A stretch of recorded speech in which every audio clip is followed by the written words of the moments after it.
Hi there. Thanks so much for joining us. Just checking to make sure you two can hear me. Yes.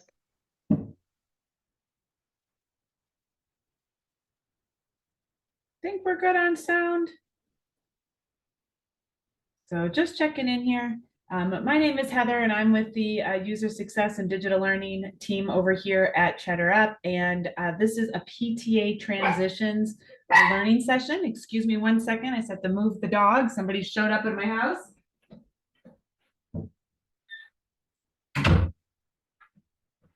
Thank you. We're a small group, so right now it's just the three of us on this call. I did have a few other people signed up, and so they may jump on here in a little bit. So I'd like to just kind of keep an eye on my admissions as people start to show up, and I'll let more people on. Typically what we like to do in our learning sessions is, first of all, make sure that we get a good use of your time. So this is a small group, right? So this conversation today was set up to discuss PTA transitions. A couple things I want to make sure that I mention on the call is show you if you are moving on. So I'm not sure, Christina, if you are somebody that's leaving a role and is going to pass the torch to somebody else. Lynn, go ahead, Christina.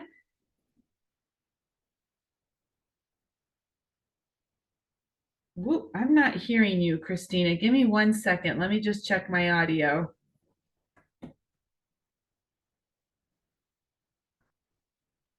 I'm not hearing her either. I think that might be on your end. Yeah. Okay. Great. Thanks. And we can use chat if we need to.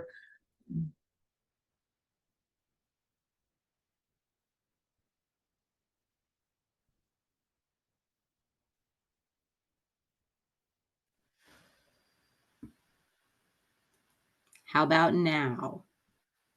I'm not hearing you. Okay.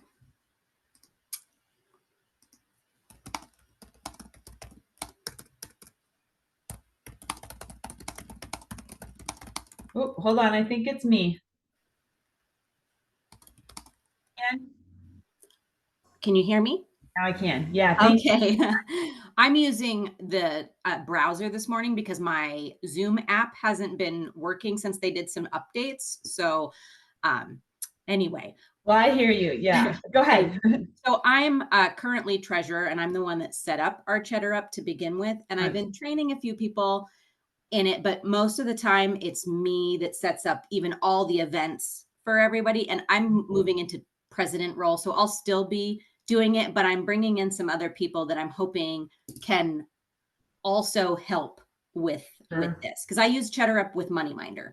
Nice. Okay, great. So that's good understanding. And then Lynn, go ahead. I know that you're with the nonprofit. I'm not sure if you're with a PTA or not. I did just see on the registration form that you're with the nonprofit. Can you, and I feel like your name looks familiar. I'm wondering if you've been on. Yeah, we had a class about a week ago. I'm gonna set up Cheddar Up. Okay, got it. All right. Well, what I'll do then today, because this is specifically to discuss a little bit more about PTAs, but I think, Lynn, you'll get some good information from it. And then I said some other people might still pop on. So typically what I do in a learning session is I like to bring people over to the Cheddar Up dashboard. We kind of work through some different things. I am going to just point out a little bit about account transfers, just because I know some people are signed up for this and they're going to probably get our recording too. So I'll just point some of that out. Then I did pull up, I made a sample collection today that highlights a few unique features that I think are nice for PTAs. So it has a recurring, it's a recurring fundraiser where you can sell something over and over again. And it also makes use of the ticket feature, which I like to mention because you can use tickets in lots of different ways on Cheddar Up. One is just the traditional, you're going to an event and you want to scan somebody's ticket upon entrance. But the other thing I like about tickets is to think about it in pre-sales on fundraisers. And so that's what I thought I might show as well today. I do have a couple, we have a new peer-to-peer fundraiser, a whole set of feature set that I'll touch on a little bit too. And then with that ticket sale, that goes into what we call point of sale. So I don't know if you do any point of sale, Christina, but that is when you are selling in person direct with someone. So I'm happy to talk a little bit more about that as well. Is that something that you do, Christina, already with your organization? Yes, I've been doing it at multiple events. We've also sold tickets for fundraising events, and we've been using it quite a lot, as much as as I can allow it to be done. Our event person isn't in here, so I'm usually supporting her doing it. Great. Okay. Well, let's talk a little bit about that then when I bring up the dashboard, because maybe there's some tricks that I know that you don't know, or maybe you have some questions or things like that as well. And so, yeah, so let's make the use of your time. So Lynn, please go ahead and interrupt if you have questions as well. And then just kind of let me know where you guys want me to go a little bit. This isn't as much of a structured conversation as I typically would have, because I just wanted to make sure that I'm meeting the needs of people on our call. Well, I have a stupid question. What does PTA mean? Parent Teacher Association. So it can okay. vary depending on the school. Sometimes people call it a PTA. Sometimes it's called a PTSA, Parent Teacher Student Association. It can be a PTO, Parent Teacher Organization. Lots of different kind of terminology, but the general idea is it's typically a nonprofit that's associated with a school, and they do have their own separate functioning board. Typically, they are their own registered nonprofit often, and then they do a lot of activities and fundraisers to support the school, but they are a separate run organization and board. So that's how I would describe or explain what a PTA or PTO is. So yeah, so if you're a nonprofit, Lynn, you might be doing a lot of things very similar to a PTA or PTO, because PTAs and PTOs are nonprofits too. So, okay, so a couple of quick things I do just want to point out, like I said, because if people are getting this recording, I want to make sure I cover this. So bear with me if you don't mind, Christina.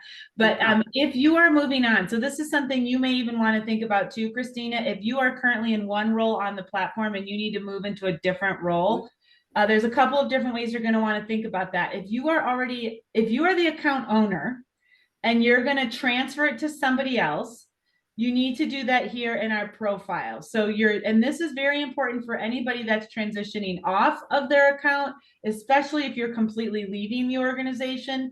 You would want to come over here, click on profile, and then there's a couple different places that you want to look at. So if the email and password is going to stay the same and just a person is transitioning, in that case, you're going to need to update account details, which you come here to account details and you can change first and last name. If though, however, you're completely leaving the organization and you need to transfer this account onto somebody else, you're going to come here to this blue button that says transfer account. Right now, it's not, I can't access the blue button because I don't have a fully set up account in our demo account. However, when you're on the PTA, you should have this account fully set up. Sometimes people don't even pay attention to their profile and they move on without even realizing that this hasn't been fully set up. Before you can transfer an account to another person, couple of things to note. The account has to be set up as an organization. So you do need your legal details on here. And then also the account has to be at a $0 balance. So this account currently has a balance on it. We like to transfer we like to have the current owner transfer all the money off of the account. That basically puts it into good standing. It's at a $0 balance. And then you can pass that account on to the next person and not worry about the fact that there was $300. It never got transferred off. Who's going to be responsible for that, right? It's a way to kind of keep your account nice and clean. When you're the person moving on, get that balance down to 0 and then go in and transfer the account. The balance has to go to 0 first. Sometimes you may have alerts on your account. You want to come over here and check alerts and check and see if there's anything that's specifically impacting your account. Often, if the full details isn't set up on an account, you'll need to fix that and make sure that you do have your EIN and all of that put into the system. So Lynn, that's the same case for any nonprofit. If you're an organization or a nonprofit and you have an EIN, you do want to make sure you're an account that is an organization type account. And then you'll want to have your address and your EIN number included in here.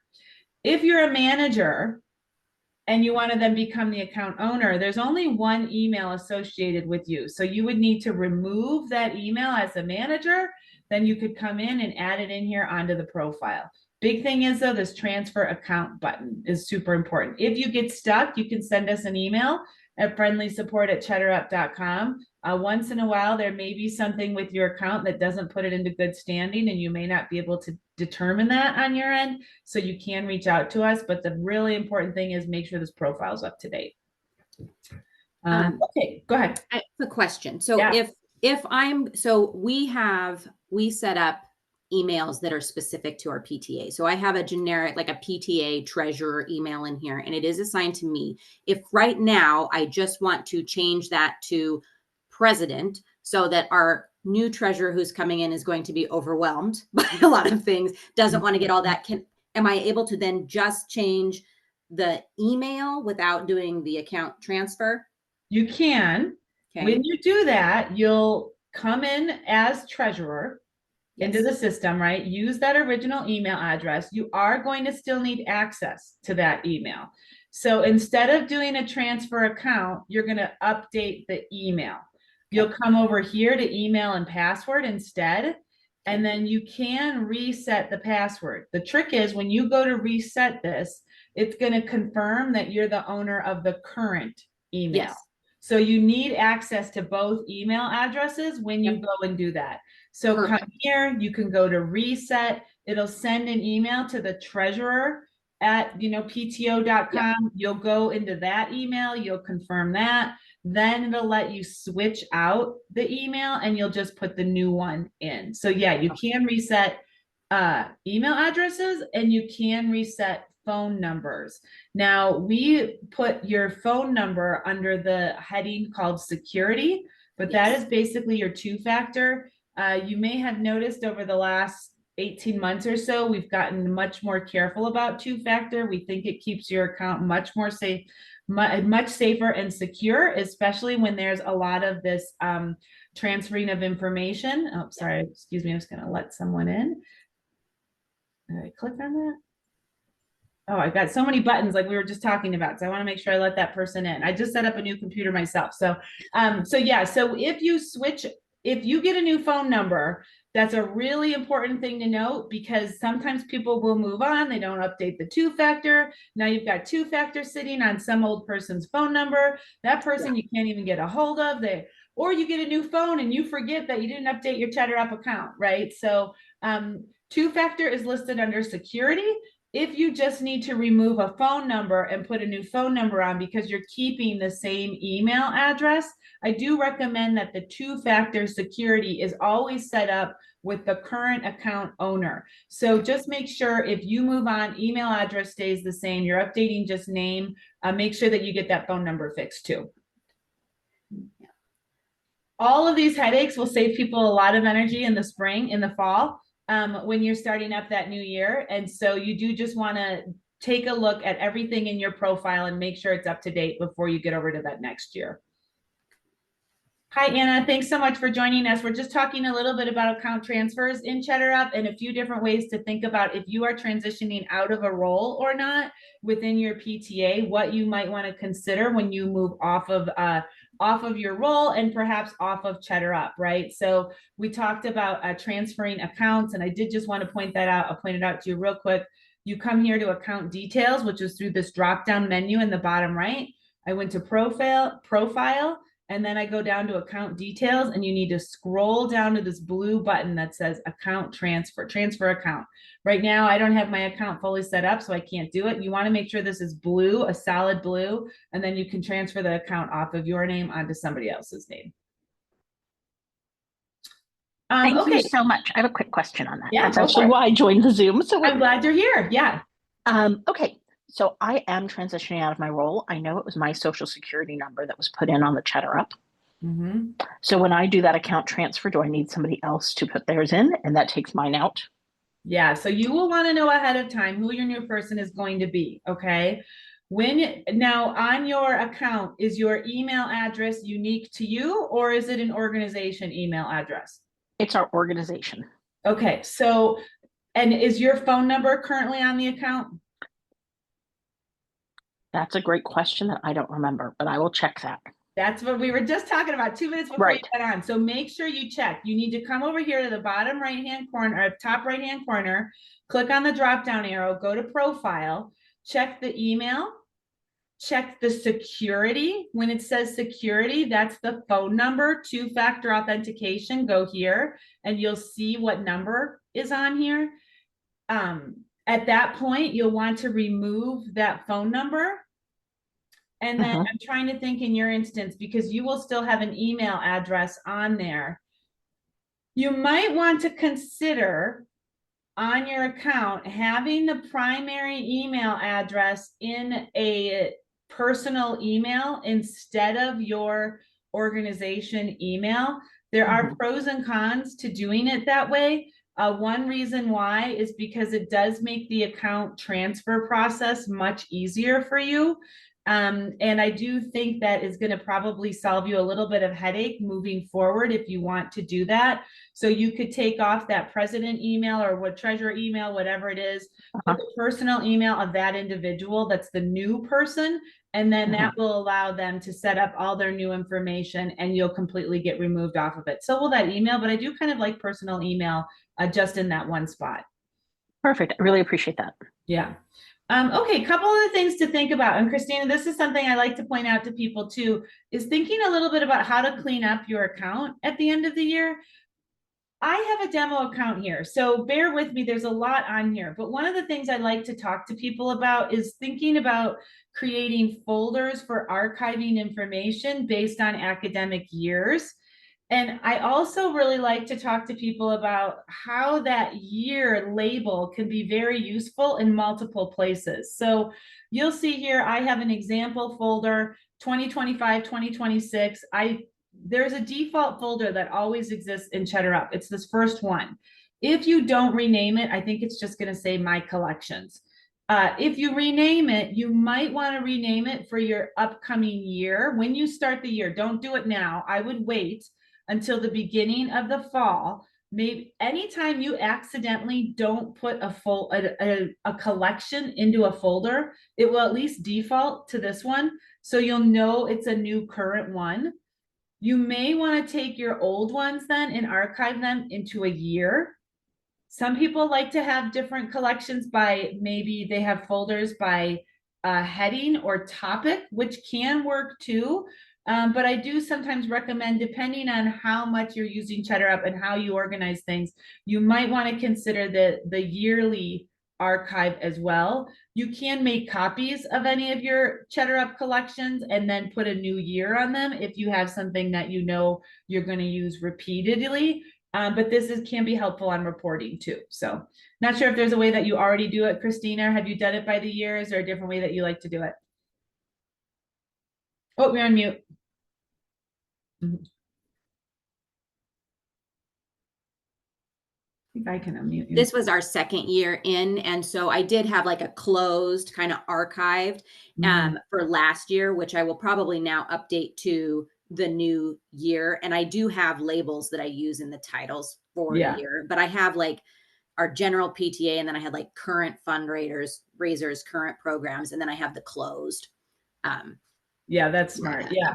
Anna, one other thing I forgot to mention to you too, when you are moving off and you go to transfer that account, whatever you're doing, if you're gonna, like I mentioned before, if you take off the like president or treasurer email, put on a new one, anytime you're making all those account transfer, you're taking all those account transfer actions, you do need to make sure that the balance is at $0.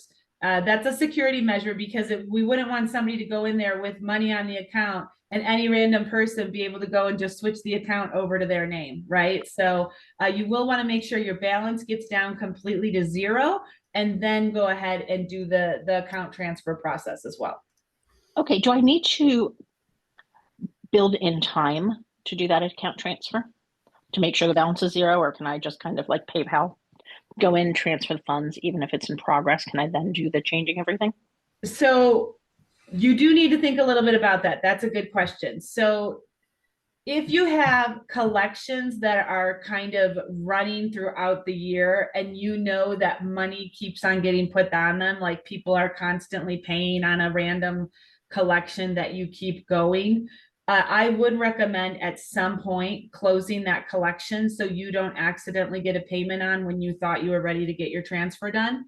You might want to close your collections for a few days, go in, get all the pending payments completed, because if it's a credit card transaction, it'll take a couple of days, right, to pend, and then you don't want that balance to pop back up on the day you're ready to transfer. So It does help to close collections for just a short amount of time. If most of your collections are pretty quiet and you're not getting a lot of activity on them and you're already at a zero balance, it probably won't be a big deal. But sometimes we do see groups that have pretty consistent collections that constantly have money put on them, and then they get into this catch-22 because they can't shut down any of their collections to get to $0 to actually get the transfer done. So it depends how your organization's run, but you might need to plan a little bit ahead on that. Perfect. Thank you. Yeah. Okay, yeah, so that's one of the other things I like to talk a little bit about is how you start to think about labeling your collections, your folders, and how you can kind of build from year after year, and considering reporting if you want those years on some of your different labels. One of the other things I wanted to mention today too is talking a little bit about some of our more of our team features. So I'm not sure what plan you guys are all on, but right now I am logged in and I am on the team subscription plan with Cheddar Up. And so this allows you to have access to all the different features that Cheddar Up has. You can see here that you do have an opportunity to add managers. Not sure if you've played very much with our group page yet, but we have a really nice group page where you can do a lot of unique, you can build a really beautiful website. I can show you an example of that.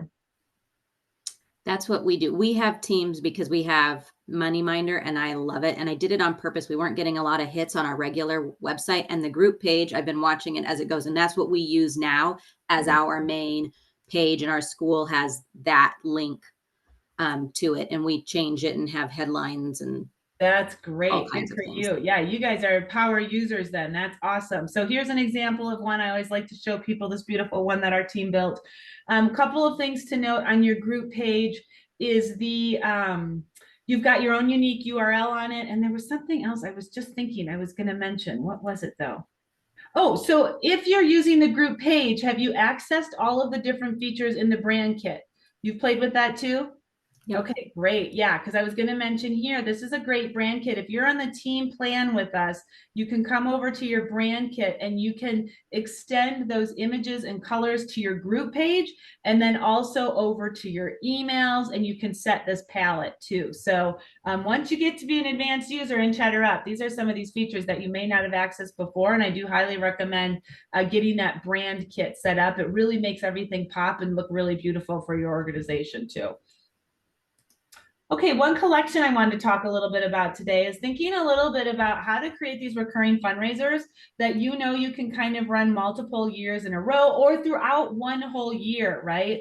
There's different ways to set up recurring fundraisers. You may set up one that you use our item type that is a recurring item type. That is when you can have people sign up for more of like a payment plan on something. But the other thing I'd like to talk a little bit about is how to think about running the same fundraiser multiple times throughout the year to try to get your most bang for your buck. It also allows you to start to create some repetitive fundraisers that people get used to, right? Repetition is king. If they miss it one time, maybe they'll do it the next time. Makes your marketing a little bit easier because you're talking about the same thing over and over again, rather than trying to have to introduce something brand new, something people have never heard of, help them understand what it even is, and then on top of it, get them to purchase or buy something. So here's an example of a recurring fundraiser that I have set up right now. It's a donut fundraiser. Let me show you what it looks like. So this is the payment page, and there's a few different ways you might, oh, let me refresh this because I think I tweaked this. Give me 1 second.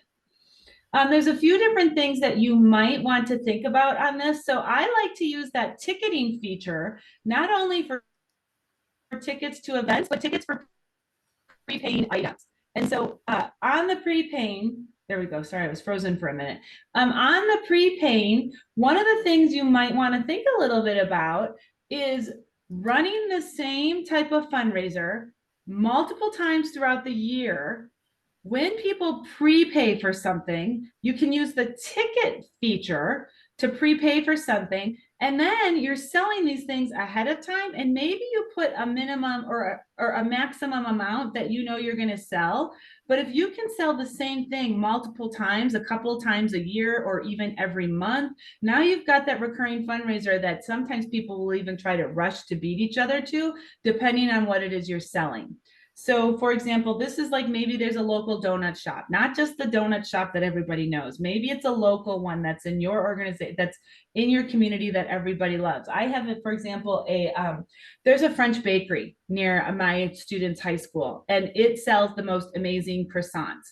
And so I don't think everybody knows about that French bakery. And I do believe that that's an opportunity, right, to bring a product to people and partner with a local organization and maybe try to get something running on repeat. So here's an example of how you might do that. You would use the ticket feature. The ticket feature then gives you a QR code, and you don't have to have your back end list created ahead of time when you're going into the manage page and trying to like find what people have paid for ahead of time. They could just come with their ticket. You can scan their ticket and you can give them the merchandise. If it's food, like I said, it's maybe these glazed donuts that you're going to sell ahead. Now, a couple of things I did a prepay on this. And then what you can't see is there's a hidden section here that would be the day of. Maybe I'm trying to sell 50. I know that I always give 50. I sell as many as I can ahead, and maybe I have 10 dozen on the day of, or whatever, right? It's kind of however you want to think about it. But what I could do on the day of the event is I could switch this and I would remove the prepay. I have a certain time that I want to allow people to actually buy this prepay item. And then if I need to sell something in person, I can show just my fixed price items all on the same collection. Does that kind of make sense where I'm going with that? I'll stop because I'm not sure if I've explained that perfectly, but the idea is using tickets to pre-sell items that gets people through a pickup line a little bit quicker than necessarily a checkoff on the back end of like a spreadsheet.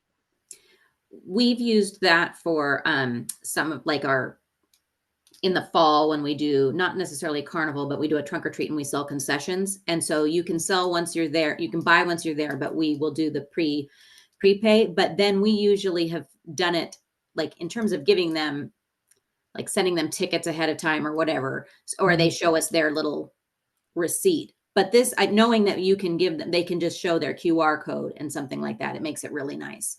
Yeah, So. the QR code is helpful. So let me show you this one then. So this is a ticket with an actual QR code that you use our mobile app for, and you scan it. So I was talking to somebody, I don't know, maybe it was a couple of weeks ago on a learning session, and it was a PTA that sold pizza multiple times throughout the year. I think they called it Pizza Palooza or something like that. And they use the ticket feature so that people, that the day that they have all this pizza sitting there, people are prepaying, they're purchasing a ticket, and then you're just sending all the prepay people to a different line. And all you're doing is using the Cheddar Up mobile app to accept a payment, or pardon me, not to accept a payment, but to scan a ticket. And now all those people that already pre-ordered, they're getting their food quicker. You're driving them to the prepay because they like the convenience a little bit more. And then on the day of the event, you're not selling those tickets anymore. They have to go to a different line, which is going to move slower, right? Because someone's got to check them out. So the idea is getting as much as you can sold ahead of time. It also helps you understand your numbers a little bit better and how to prep, right? But it can also make the payer experience faster and easier too. And if you can get a hot item that you know people love, put a limit on it so it can sell out quickly multiple times throughout the year. So let me show you this one on the back end so you can kind of see what I'm talking about.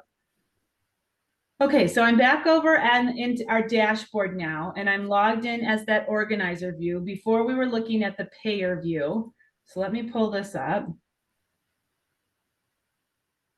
Okay, so this is our recurring fundraiser that's going to sell donuts all year long. I don't have all the details in here perfect, but the idea is there's one Friday a month that you can get these donuts. I put them on the third Friday of the month, right? I put the dates in here. Now, from an organizer standpoint, you'll need to do a couple of things. You'll need to consider the different ways you want to organize your items. So let's look at our items. I put a prepay section on by date, and I labeled it, I used a ticket item. So ticket, again, the payer gets a QR code in their inbox, and you then, when they show up with that QR code, you're scanning it. The nice thing is, and I can show you what this looks like from a managed view too on a different collection, but the nice thing is when you're scanning tickets, it's a very fast transition process. You can, even on the manage page, you can have that QR code on your end too. So you could even like, it's almost like Chipotle, right? You've got everybody's placing their orders ahead of time and people know to just go to the cart and grab their own meal. You could even get to that point where you just have everything already sitting out. I like to scan it and make sure that people aren't grabbing each other's stuff. So I would probably want a little bit more control over that. But the idea is that you're going to pre-sell using the ticket feature. So let's look at this one here. And what you could do on the same collection, you could use the same collection all year. After each date passes, hide those, copy them for the next month. And now you've got one recurring fundraiser for the year. So you can see how your donuts sold in April versus September, right? It all sits on the same collection from a reporting perspective, but you're changing the date so you know which items you're selling on which date. So one thing I did here, you'll see this says edit ticket. So this is a ticket item type. You can set quantities on these and you can go unlimited. I kind of like the idea of trying a limited quantity to see if you can get people to sell out in a prepay event. The next time, if you know you need a little bit more, you can keep on upping, right? Find that magic number where people feel like they need to move fast to purchase something. It's also depending what you're going to sell, and you got to find something good that people are going to like. But I do like that local opportunity there as well. Okay, so you've got your ticket name. I'm basically just adding a date to each one of these. Your description is going to describe what it is. We've got that image in there. And then your settings, do you want to allow people to purchase how many? If you know it's a hot item, maybe you do need to put a limit per person quantity on it or not. And then the nice thing on a ticket, somebody could purchase 3 tickets and they could send those to 3 different people. So if they wanted to, other people could go and pick up a dozen, another person could pick up a dozen. It's really kind of up to the payer to decide, are they going to claim all of them themselves or do they want to share these with other people? So that's a ticket. Is anyone else familiar with the ticket feature in Cheddar Up? Have you used it before, Anna or Lynn? Have you used it? I haven't. We're a very small PTA. We don't do a whole lot. Got it. Okay. Yeah. Okay, so that's something that I like to talk about, just to think a little bit about how to get people to move a little bit differently, right? Now, on the day of the event, you can still sell items on the day of. Right now, I have these hidden because when the collection's displaying to others, I don't want that to display. But on the day of the event, or maybe a day or two before, I might go in and hide my ticket items. And then on the day of the event, I can have these displaying so that I can handle the in-person payment process as well. And then again, you might think a little bit about how you set this fundraiser up. You have a prepay line for people to just go and grab their donuts. And then maybe you have a separate line on the day of, so people can go there. The other thing I like to talk to people about, if you're going to try our point of sale or this ticketing feature, you may want to have one more person that's a troubleshooter. So sometimes you might have 3 people sitting at a table. You've got your pre-purchase person, they're just scanning tickets. You've got your day of, they're going to buy in person, and those people are going to have to wait a little bit longer.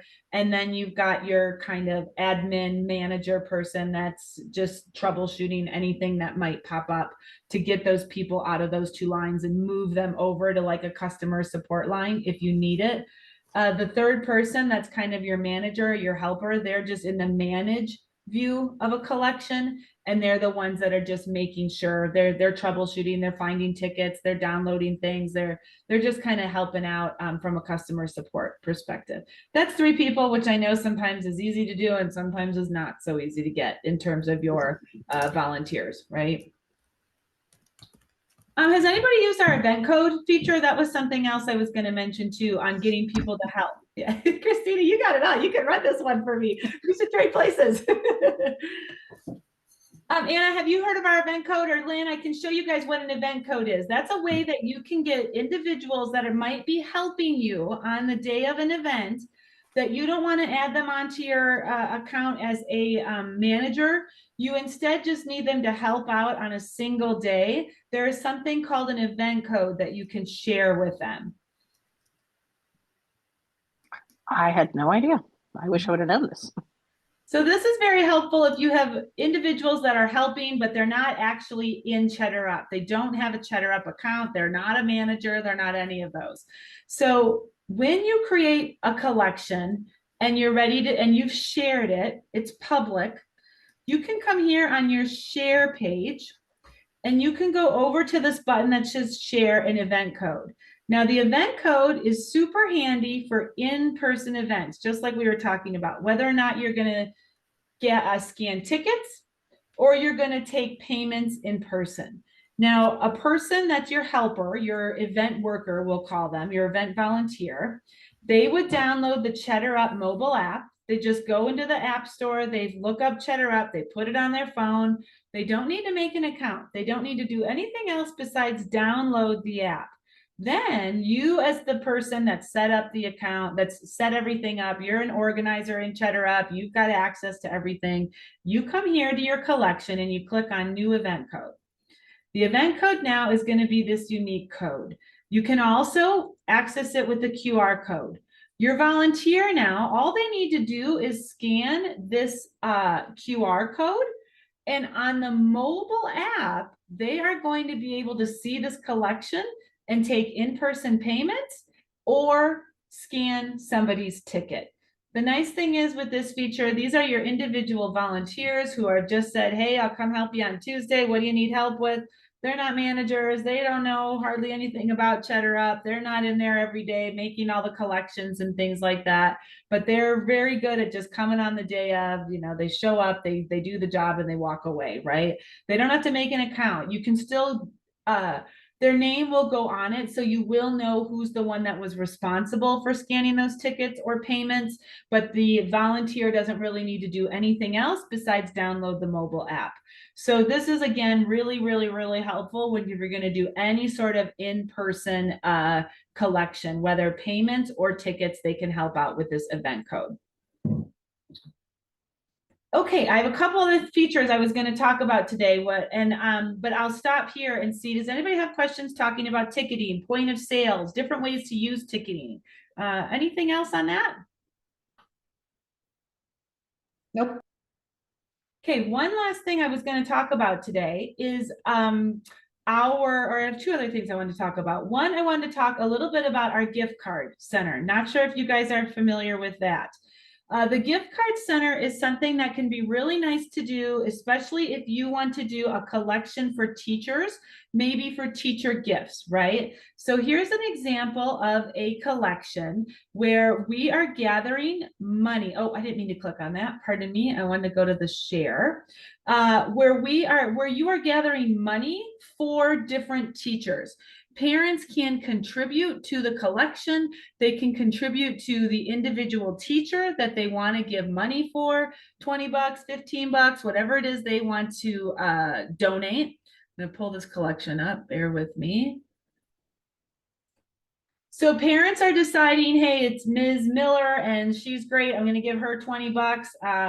I love the specials teacher. I'm going to give the specials teacher 15. I've got a kid in 3rd grade as well. I'm going to put some money in here too. And so basically all that money can be pooled into a single collection. Then what you can do with that money when it's all pooled is you can choose to send each one of these teachers a link to a gift card.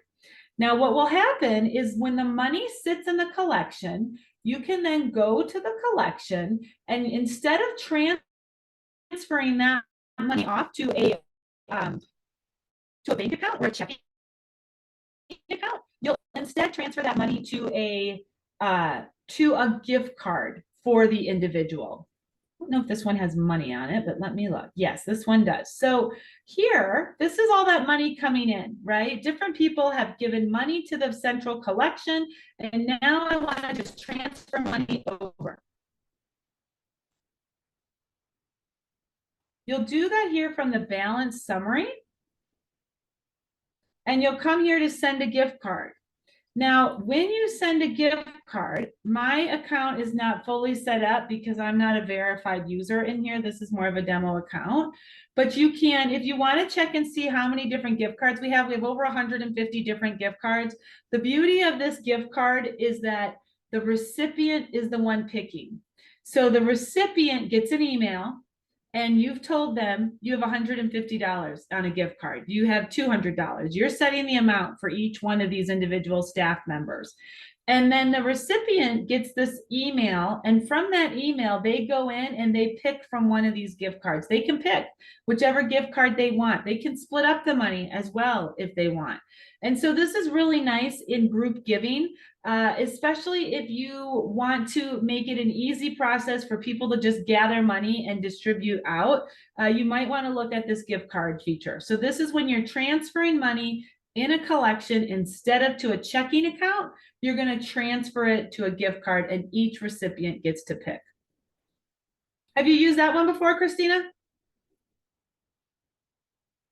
No, I was wondering about what it did. I would have to like look into how we like show that on all of our records for accounting purposes. And we have like, we do give gift cards, but we can't give them as the PTA. So we would like reimburse somebody potentially for purchasing a gift card for like our teacher baskets or something like that. But because there's different rules for how it looks in the money account. So I'd have to take a look at that, but it's an awesome feature.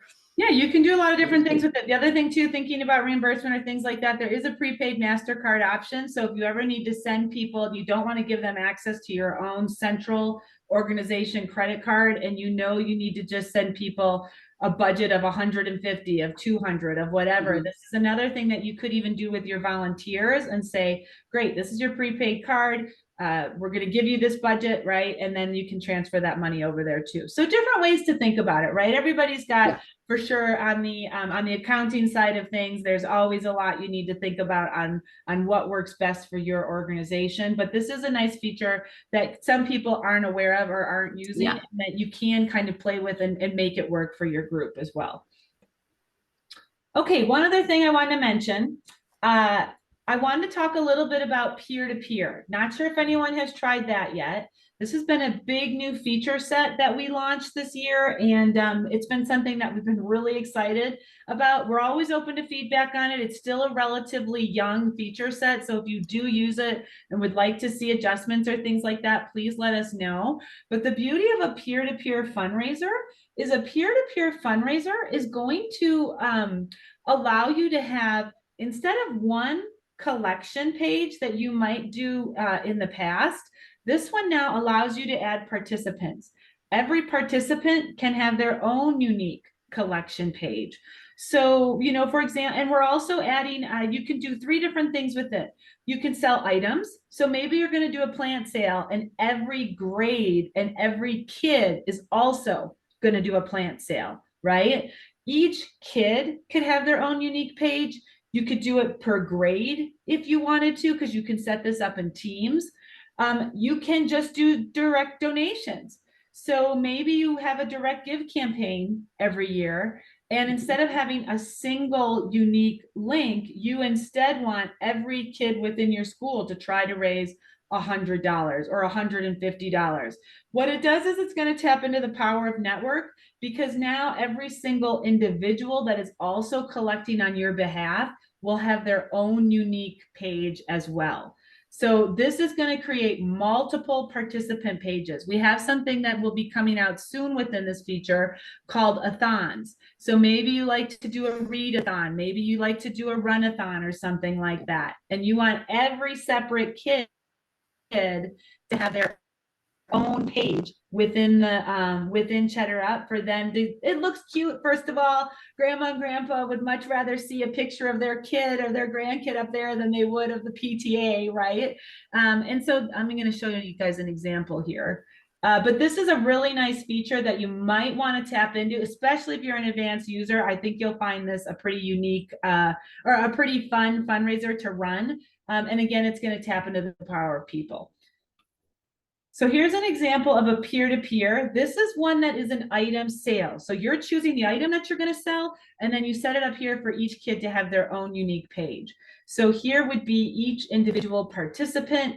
You can have a participant leaderboard, see who's raising the most money. You can show all the different donors or not. It's up to you. You can customize this little button here. You can show your goal or not. Every participant has their own unique page with their own unique URL. And you can do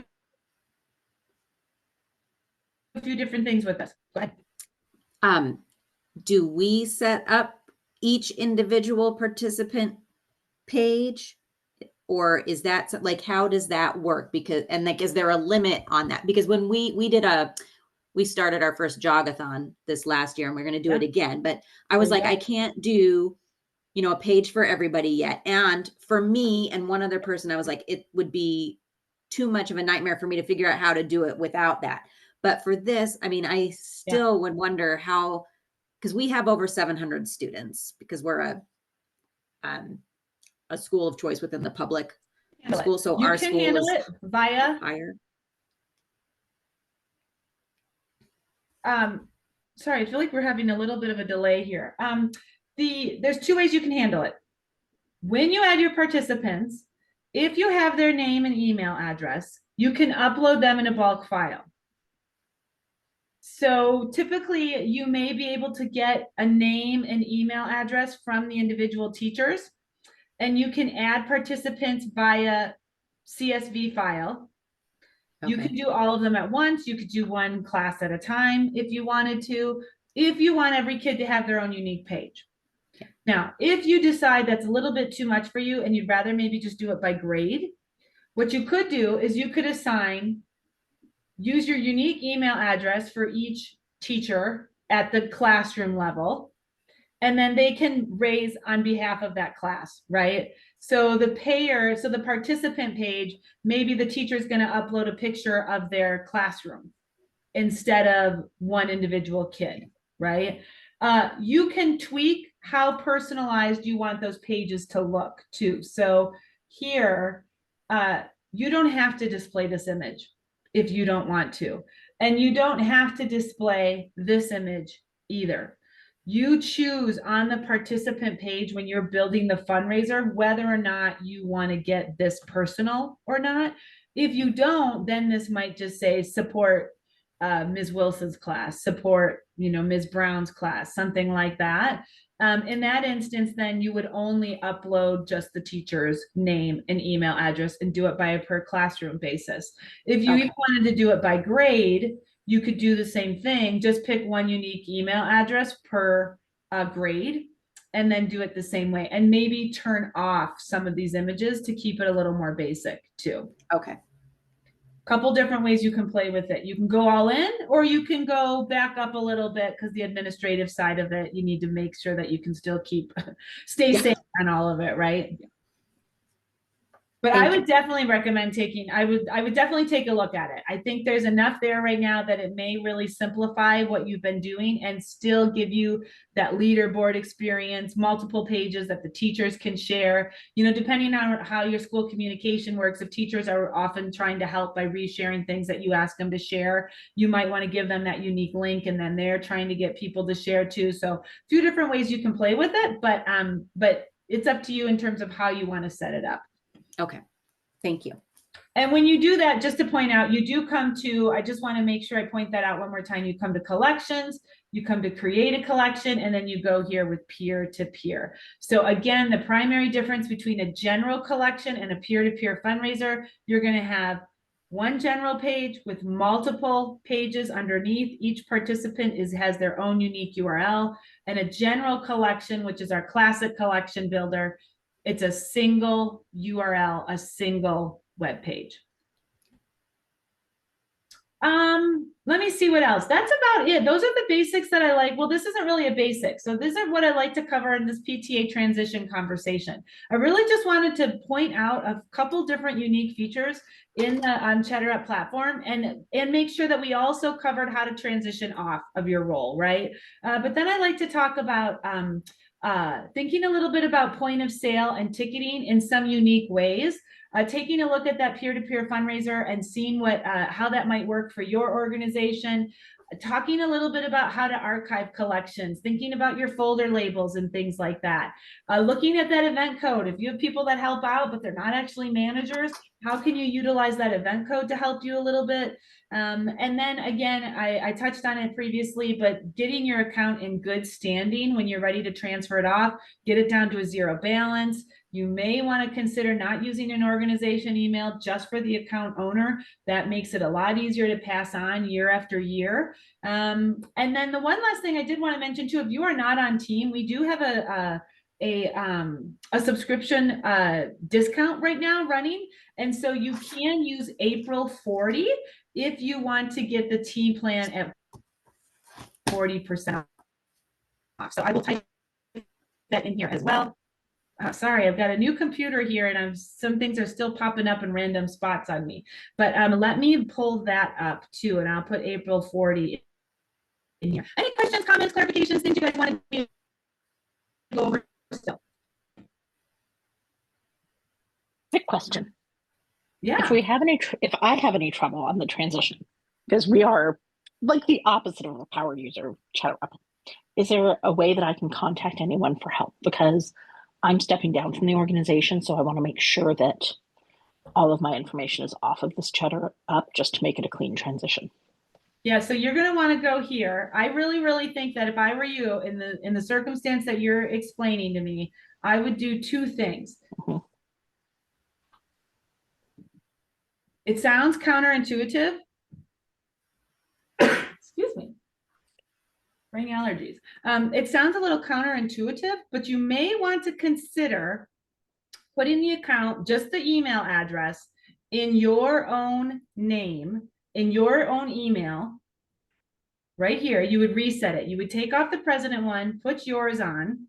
Mm-hmm. Then when you come to account details, do that first. Then make sure your balance is at zero. Get everything transferred off, all the money transferred off, right? This way, no money's sitting there with your name on it in some way, shape, or form. You can't transfer the account either unless it's at $0. So get your balance to zero, transfer everything off of the system, and then come down here to the transfer account. This will now be blue. You'll click transfer account, and what's going to happen? It's going to ask you for the next person's name and email address. You'll put in their name and email address. That person will then get an email sent to them. They will go in, add their email, their address, and it's also going to clear out your personal information. It's going to remove your date, it's going to remove your address, and it's going to remove the last 4 of your social security number. And now you know you've assigned it to a person with an actual email address and not a general email for your organization. Okay. That's what I would do. At that point, they will need to reset. I would tell them to reset the password too. Mm-hmm. And you are completely off and all of your personal information is off. There's a pro and a con to using the general account organization email because it's so general that anyone can get in there, and you want to make sure all of your stuff is off. If you put your email on just to update it and then transfer it off, you know everything's removed. That's perfect. So one last question. I'm so sorry. I feel like I've monopolized your time. This is what we're here for. So I'm glad you're asking the questions. Okay. Just, it threw me off when I had to set. So, I stepped in, I took this presidency, and they're like, you have to set up this Cheddar Up. We don't have one. I was like, okay. And then it did like all the face scanning and everything when I was setting it up and all that. The next person need to do that? Yes. Perfect. So the person whose name is the owner of the account, and that is this primary person here on account details, they then will become responsible as the owner, and they will have to resubmit their identification. They will have to do everything. So you want to make sure that you go through the blue transfer account process. Sometimes people just come in here and they change an email or they try to just edit a name. That's not, if you want to clear everything out in one fell swoop, I think is the phrase, right? You'll do that here using the account transfer. That's why I would say to you, go to email, put your own email on it. Now it's all completely in your name. Transfer everything to zero. then transfer, use the account transfer, and everything's going to clear out. I appreciate it. This has been fabulous. Great, good. Okay, if you get stuck, I always like to tell people that too. We are here via chat. People can help you on chat. We're here Monday through Friday, 8 a.m. to 5 p.m. You can just click on that left-hand orange button that says help and click on that. And then also you can reach us via Cheddar Up, friendly support at cheddarup.com. Trying to pull up. This has been, oh, here we go. Okay, bear with me. Friendly support.